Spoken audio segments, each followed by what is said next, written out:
miti ke cheka mar kam ling chume me te mi dira tuok na te gara pa lo tol pa ngene jam le leng ne go la te ko bumon no ne bne pal kwire kon por pina tiande ko de point de go en por pidi yo no la na la thok kan chup ko e ti ke bang mucha de ngai en por pit balar na la thok te ke garme chalo tol mandong pan ke ngom dol tikare no kana mandong la chike jan le mandong aja yo ko ba ngu no monka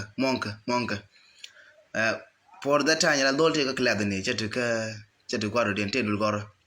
no kara bi video call bo monka le mandong aja yo no gar kan dor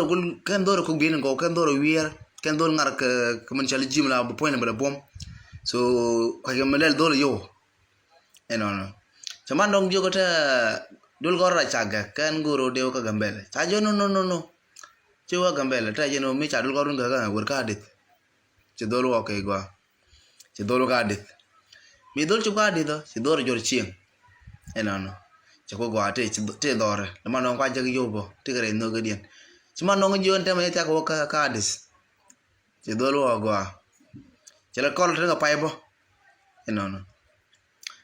ci jal mandong chaben cha tet pin cha dol jigo ta man cha tet pin ci dol wa cha gwa long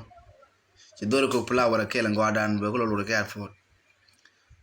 gar mi chane na gar ci nya kin tet pin ga ren dal gar ci ko airport andi de gwandan cha dol jo jina ne ci dol na wen e jo ga ci ko airport ben dol dan ko dol ben kuma nya kir bo te boy chenen bo ma che boy ne no bo te tam do den gar dol ke ramo ke bin go dol ke ni jina gwa dol point bo ngoni na ngot ke na let ci den ke ro wiera gwa mandiran guya ci jonga tidi ay tala do tijwe ay tala jwe oh kama tino ngo tala mo de point oh la tok de